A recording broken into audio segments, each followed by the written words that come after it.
So this week, one of the biggest sort of news items in the music world is that Ryan Adams is producing and releasing a cover album of Taylor Swift's 1989. Ryan Adams is a singer-songwriter who's been around for a couple of decades and who is, to me, one of the most reliably unremarkable singer-songwriters of his era. For the level of success that this guy continues to have, I really don't get what anybody gets out of his music. On top of which, he is an enormous troll. He's supposed to be sort of angsty, punk rock, disheveled, attitudey kind of guy. Um, but his music doesn't match that, and his behavior is that of a childish diva.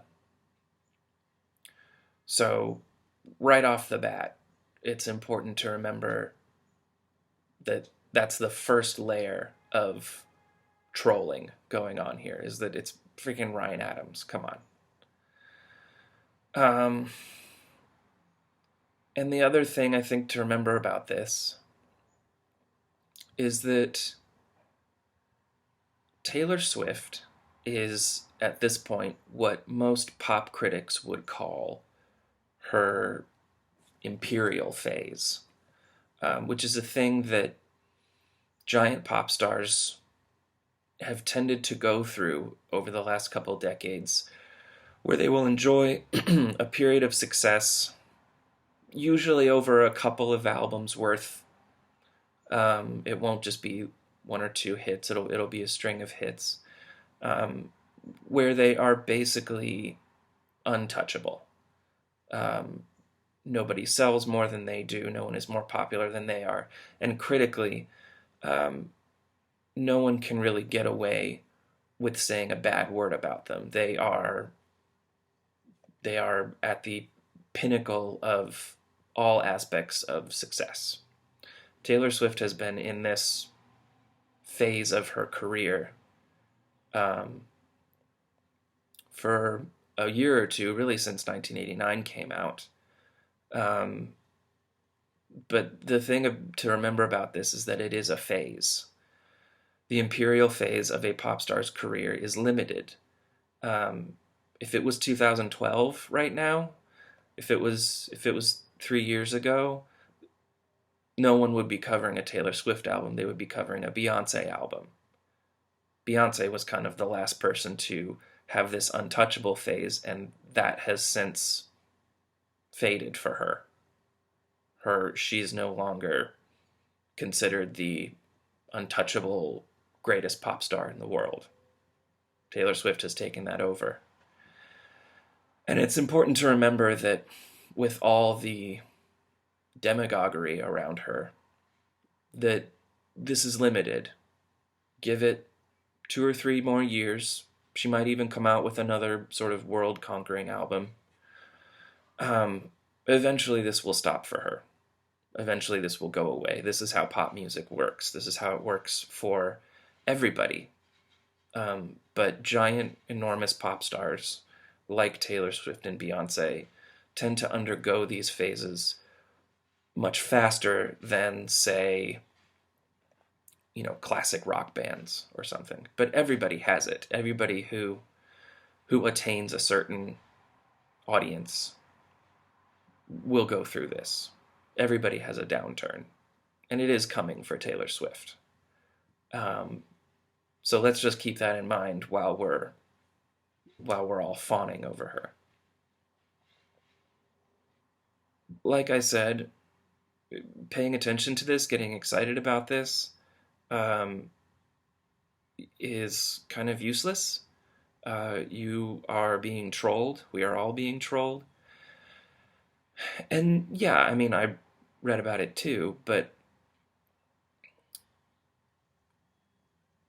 we have to become, as readers and fans and people who post things on the internet, we have to become more aware and more careful about our attention, about what we consciously give our attention to. Um, it's not it's not enough anymore to just say, well, this caught my attention, or this caught other people's attention, or you're talking about it, right? That's not enough anymore. Attention is a choice, and we need to start treating it like a choice, because that is the commodity that advertisers and people who are in the music industry, that's what they're looking for now. Maybe they're not trying to, sell you $15 CDs anymore, but they are trying to get your attention. They are trying to get you to click on articles.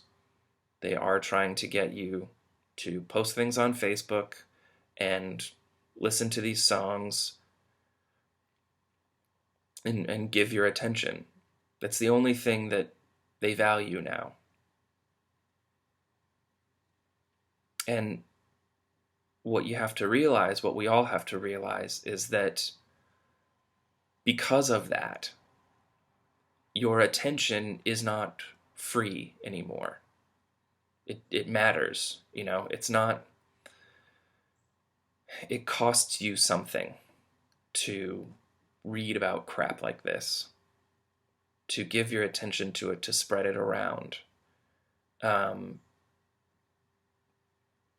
Because that's the currency that you have now, to influence what happens in the music industry, to influence the kind of news that publications and blogs cover and care about.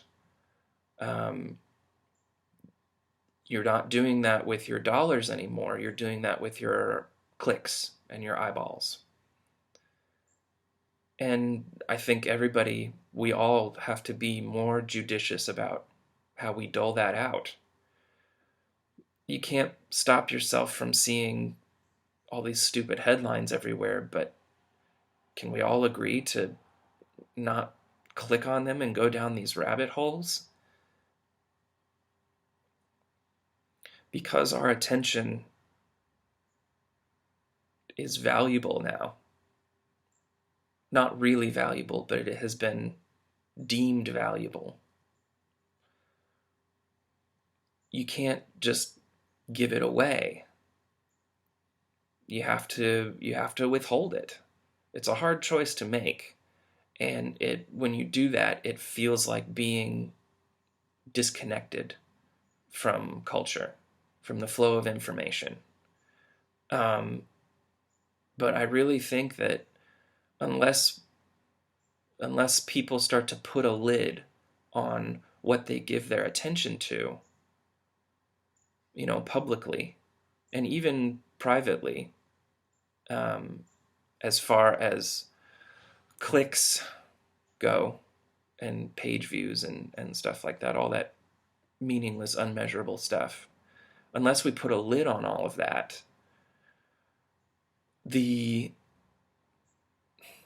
internet machine of culture, the engine of attention, is going to really spiral out of control. It's already on its way. It's why BuzzFeed is huge. It's why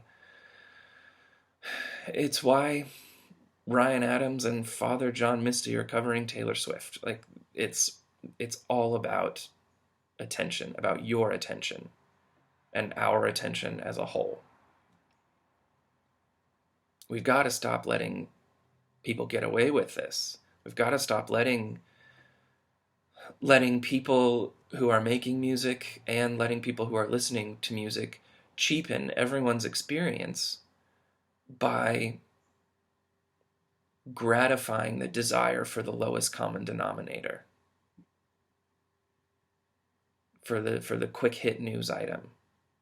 It's a waste, and it's meaningless, and we all know that, but we keep giving into it, and by giving into it, because our attention is what's being measured now, by giving into it, you're asking for more of it.